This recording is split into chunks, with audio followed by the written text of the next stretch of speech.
Welcome back to How I Escaped a Toxic Relationship.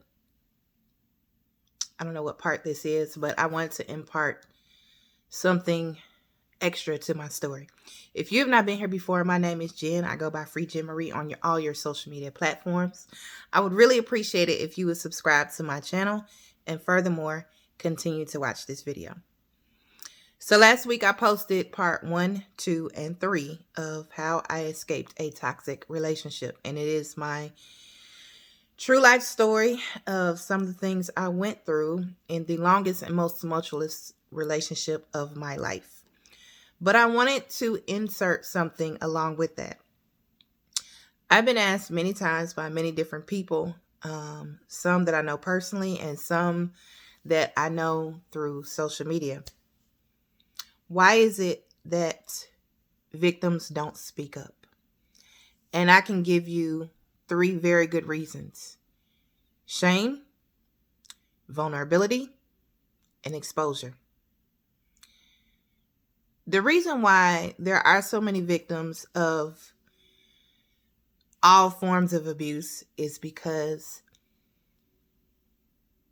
it's easy for people to shame them. Shame is one of the main reasons why they don't speak up. Not just shame in the fact of what happened, but shame of what they perceive they allowed to happen, not knowing that they were being groomed into the situation from the beginning.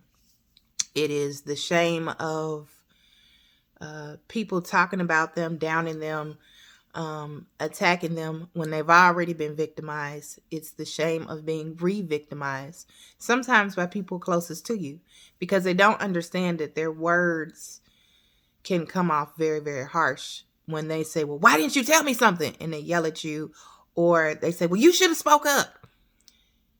What a lot of people don't realize, if they've never been on the other side of things, is that it's not helpful. Or saying things like, I even had someone close to me say, well, you made your bed, now you got to lie in it. Nobody deserves abuse. So that's first and foremost.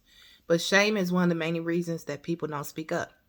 They're not only ashamed of what happened to them, they're ashamed of the fact that they were in the situation in the first place. They're ashamed of what they perceive as allowing it to happen to them. The second part is vulnerability. When you are in an abusive situation, you are already vulnerable. Your sensibilities are already being attacked. Your self-confidence, your self-esteem is already being taken advantage of. So for you to open up and trust someone with this information, you have to be extremely vulnerable, and that can be terrifying.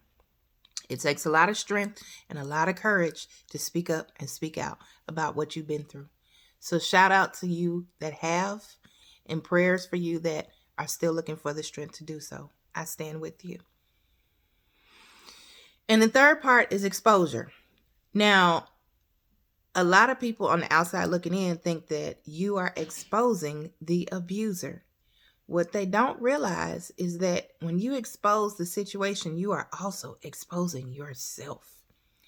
And that can be a deep and dangerous dive into rediscovering who and what you stand for. A lot of people that have been through these situations, you lose yourself within someone else or the situation, and that becomes part of your whole identity. And you're trying to find who you are. Because with the exposure of the situation, a lot of people think that you're exposing the abuser, but you're exposing yourself. You're exposing those private, hurtful moments to your family, to your church members, to your job, and so on and so forth. This is why I chose to film this series. I did put some videos out a while back. This is why I chose to refilm it, rebrand it, and present it in the way that I'm presenting it now, just real raw and to the point.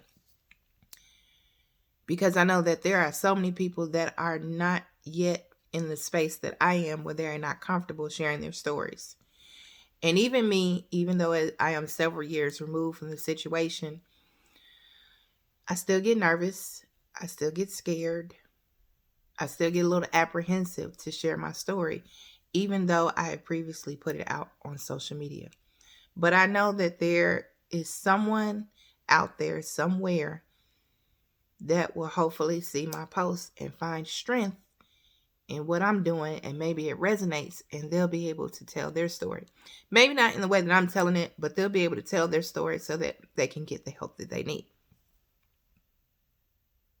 I'm sorry, y'all. That makes me very, very emotional, because the thing is that I absolutely would hate for someone else to go through what I have been through. So this is why I post. It's not for clout. It's not so I can be monetized on YouTube. Yeah, everybody wants to be monetized on YouTube. But it is so that someone will see it, they will resonate, and maybe it will save their spirit and hopefully save their life so that they can avoid some of the things that I've been through.